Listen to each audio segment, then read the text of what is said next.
Assalamualaikum warahmatullahi wabarakatuh. Waalaikumsalam warahmatullahi wabarakatuh. Saya Indartinisi SPD, calon guru penggerak Angkatan 7 Kabupaten Bojonegoro. Pada pagi hari ini, saya sudah berada di ruang Kepala Sekolah SDN Negeri 3 bersama Bu Sri Suharti, SAG. Di mana pada pagi hari ini saya akan melakukan wawancara modul 3.1 tentang dilema etika dan rujukan moral. Selamat pagi Bu Sri. Selamat pagi Bu Indarti. Bagaimana kabarnya? Alhamdulillah sehat. Mohon maaf Bu Sri, kali ini saya akan mengganggu waktunya Bu Sri sebentar. Iya, nggak apa-apa. Silahkan Bu In. Untuk sesi wawancara terkait dengan dilema etika dan rujukan moral yang biasanya kita sebagai pendidik ataupun kepala sekolah terkadang harus memutuskan kasus di lingkungan kita. Ini ada beberapa pertanyaan yang akan saya tanyakan kepada Bu Sri. Selama ini bagaimana Ibu dapat mengidentifikasi kasus-kasus yang merupakan dilema etika atau rujukan moral? Kita jawab Bu In. Okay. Saya sebagai kepala sekolah di SDN Negeri 3, saya mengamati dulu suatu permasalahan yang terjadi, mengumpulkan informasi yang faktual dan menentukan suatu keputusan, yaitu mengacu berdasarkan peraturan. Seperti itu Bu Sri. Iya. Selama ini bagaimana Bu Sri menjalankan pengambilan keputusan di sekolah jenengan, terutama untuk kasus-kasus di mana ada dua kepentingan yang sama-sama benar atau sama-sama mengandung nilai kebajikan? Dalam pengambilan keputusan harus selalu dikembalikan semuanya pada aturan. Setiap pengambilan keputusan, saya selalu menjalin hubungan dengan rekan sejawat, memastikan bahwa keputusan tersebut benar-benar dipahami karena selalu ada alasan dibalik suatu kejadian. Seperti itu Bu. Iya. Terus langkah-langkah atau prosedur seperti apa yang biasa Bu Sri lakukan selama ini? Prosedur yang kita lakukan, pertama, saya akan mencari informasi terlebih dahulu. Saya akan datang ke lapangan, turun langsung untuk wawancara dari berbagai pihak.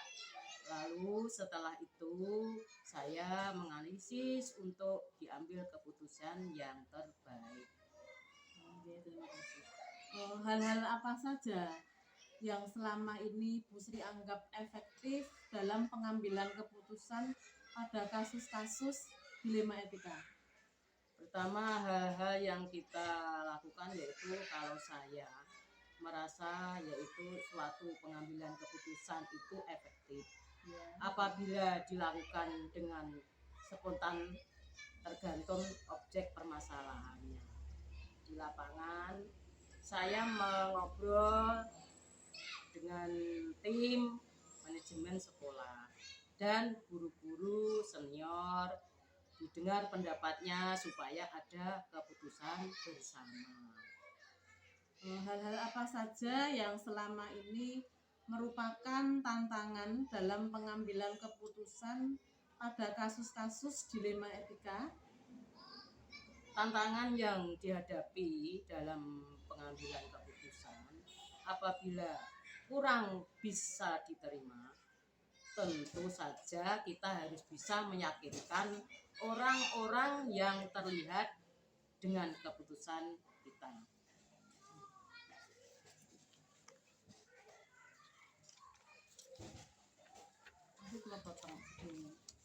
Belum terlihat Bu, pas buka lagi belum kelihatan. Ketinggalan. Saya kalau ningali. Nggih, bisa berjalan.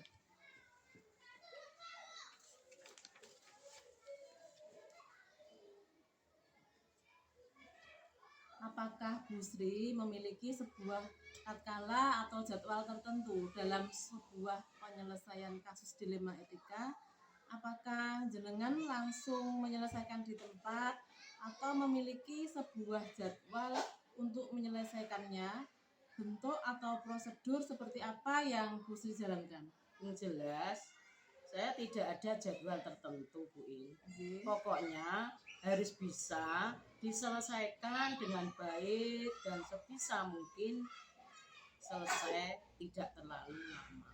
Oh, seperti itu, Bu. Iya. Adakah seseorang atau faktor-faktor apa yang selama ini mempermudah atau membantu Anda dalam pengambilan keputusan dalam kasus-kasus dilema etika?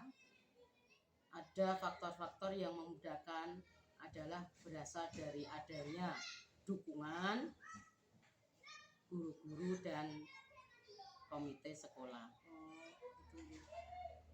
Dari semua hal yang telah disampaikan, pembelajaran apa yang dapat Bu Sri petik dari pengalaman Bu Sri mengambil keputusan dilema etika?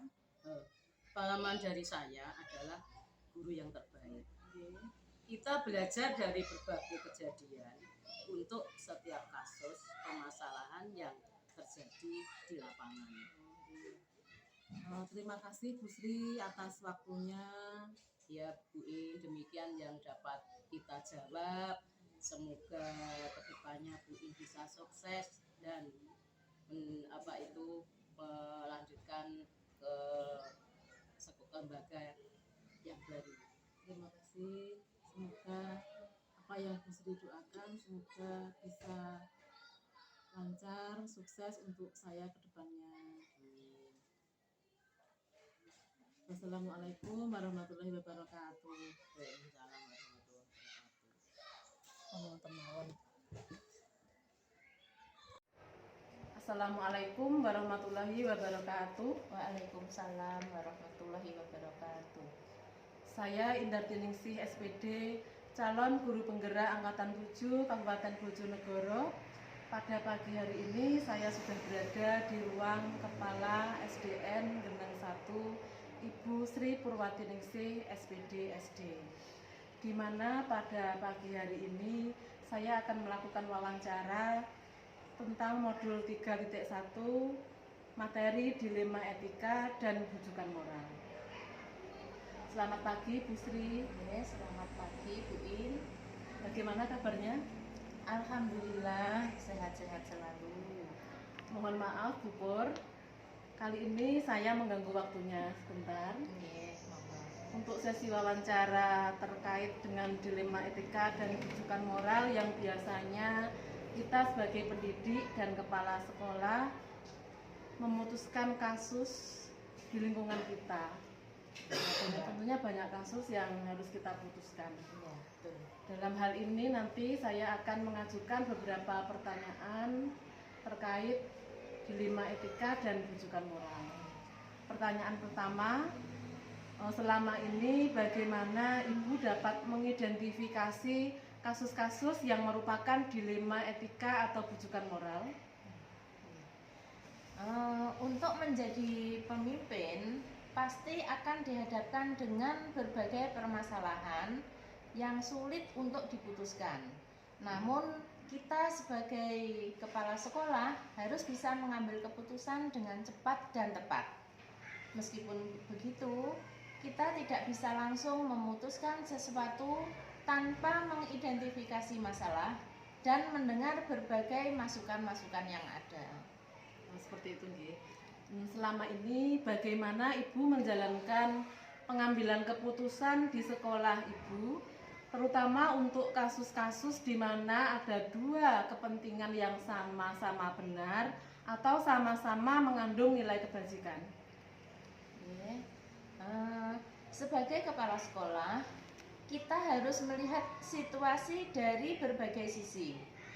Biasanya kita meminta masukan kepala sekolah ataupun wakil-wakil yang ada di sini orang tua murid ataupun dari komite, itu kita juga minta pemasukan dari sana. Setelah mendengar berbagai masukan, baru ibu guru ataupun bapak guru di sini baru mengidentifikasi dan mengambil hal yang terbaik untuk suatu keputusan.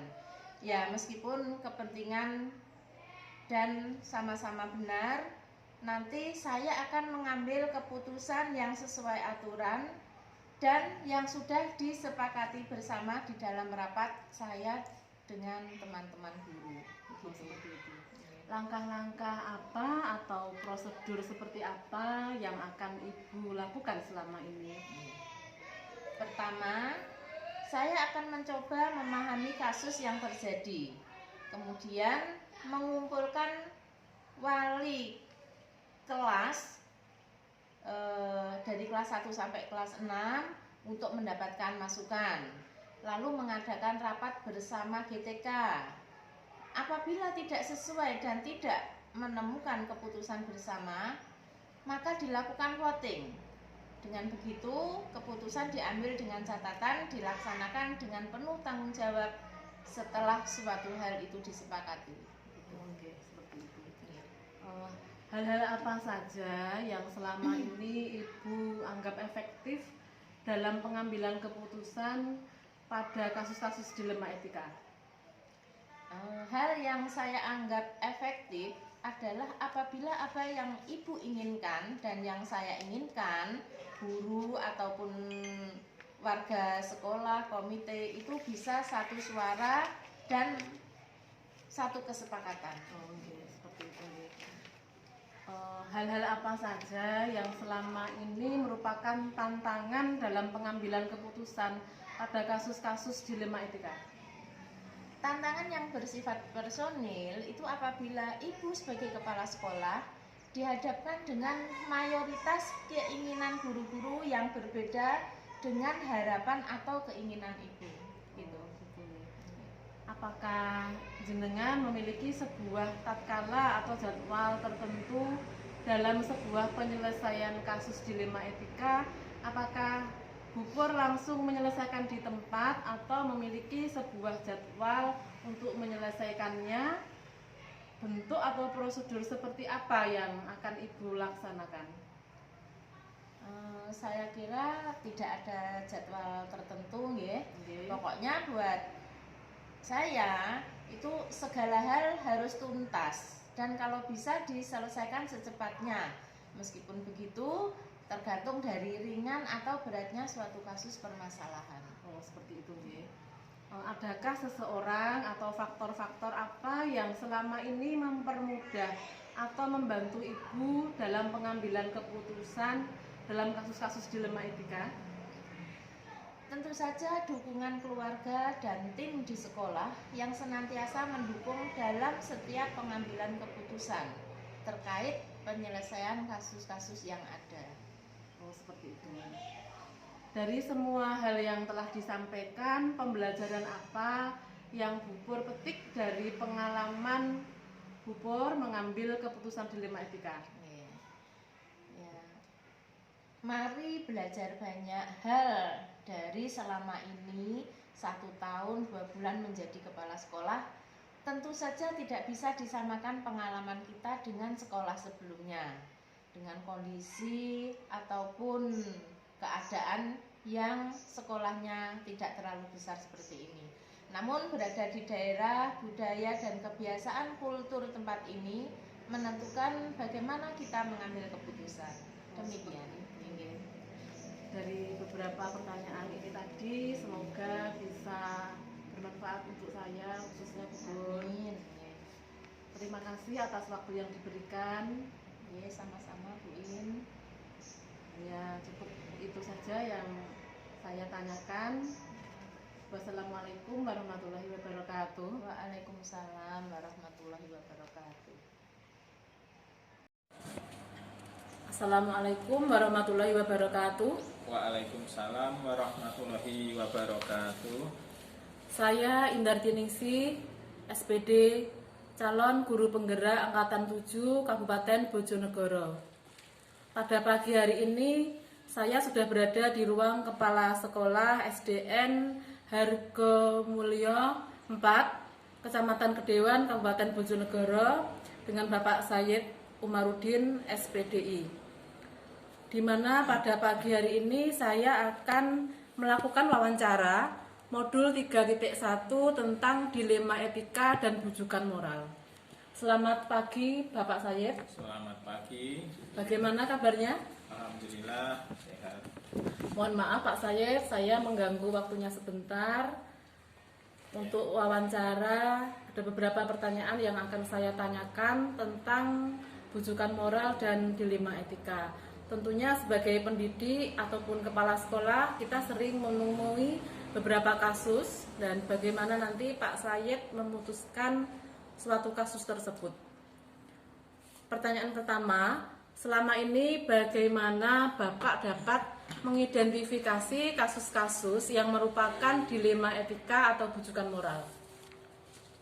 Apabila terjadi suatu kasus pada peserta didik, maka dilema etika perlu penanganan khusus melalui guru bimbingan konseling atau BK dan kesiswaan. Karena kepala sekolah tidak bisa bergerak sendiri dan tidak bisa turun langsung. Namun apabila ada permasalahan pada pendidik dan tenaga kependidikan, saya berkoordinasi dengan semua guru terlebih dahulu. Saya selalu manggil semua guru dan minta masukan. Dan juga sering minta masukan pada komite sekolah. Tidak lupa juga kami berkoordinasi dengan atasan. Oh, seperti itu. Selama ini bagaimana Bapak menjalankan pengambilan keputusan di sekolah Bapak, terutama untuk kasus-kasus di mana ada dua kepentingan yang sama-sama benar atau sama-sama mengandung nilai kebajikan? Kami mengambil berbagai pendapat dan masukan dari banyak pihak. Resiko dari suatu keputusan itu pasti akan ada yang setuju atau tidak disukai. Namun walau bagaimanapun harus ada keputusan, maka kita harus mengambil resiko terkecil. Oh ya, seperti itu. Langkah-langkah atau prosedur seperti apa yang biasa Bapak lakukan selama ini? Strateginya adalah seperti disampaikan tadi, kita komunikasi dengan pihak lain, mengambil resiko terkecil, dan prosedur yang diambil harus sesuai aturan. Oh, seperti itu, Nggih. Hal-hal apa saja yang selama ini Bapak anggap efektif dalam pengambilan keputusan pada kasus-kasus dilema etika? Mengikuti prosedurnya yang harus seperti itu. Langkahnya juga harus seperti itu. Ya. Ingin lebih efektif, meminta berbagai pendapat yang lebih banyak. Cuma sebetulnya apabila terlalu banyak pendapat, justru malah terlalu banyak kepala dan memakan waktu yang lebih banyak. Maka sudah cukup diwakili dengan wakil kepala sekolah dan komite sebagai perwakilan orang tua. Ya, baiklah. Hal-hal apa saja yang selama ini merupakan tantangan dalam pengambilan keputusan pada kasus-kasus dilema etika? Sebetulnya yang paling menantang itu untuk tenaga kependidikan dan kependidikan. Saya tidak berbicara yang lain, tapi masalah kesejahteraan sampai saat ini buruh sudah sesuai UMR. Namun guru dan karyawan masih jauh di bawah UMR. Bagaimanapun ujung tombak pendidikan itu adalah para guru. Bagaimana ini guru yang honorer belum sejahtera. Ini permasalahan bagaimana agar guru honorer bisa paling tidak setara dengan UMR. Ini tantangan bagi kepala sekolah. Oh iya, seperti itu. Apakah Bapak memiliki sebuah tatkala atau jadwal tertentu dalam sebuah penyelesaian kasus dilema etika? Apakah Bapak langsung menyelesaikan di tempat atau memiliki sebuah jadwal untuk menyelesaikannya bentuk atau prosedur seperti apa yang Bapak jalankan? Tidak ada jadwal tertentu, yang penting bisa diselesaikan dengan baik. Seperti yang tadi saya sampaikan, ambil resiko terkecil. Oh, iya. Adakah seseorang atau faktor-faktor apa yang selama ini mempermudah atau membantu Bapak dalam pengambilan keputusan dalam kasus-kasus dilema etika? Bantuan dari berbagai pihak yang telah membantu kami. Kalau saya mengambil panutan pada Rasulullah, bagaimana beliau selalu dihadapkan banyak masalah, dan saya terinspirasi dengan hidup beliau yang banyak hikmah di setiap kehidupannya. Oh, seperti itu ya, Rasulullah jadi itu uswatun hasanah bagi kita semua. Dari semua hal yang telah disampaikan tadi, pembelajaran apa yang dapat Bapak petik dari pengalaman Bapak mengambil keputusan dilema etika?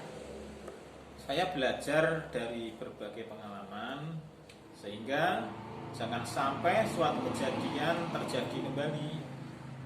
Kita tidak boleh sesekali mengambil teori, namun kita tidak bisa pukul rata suatu kejadian.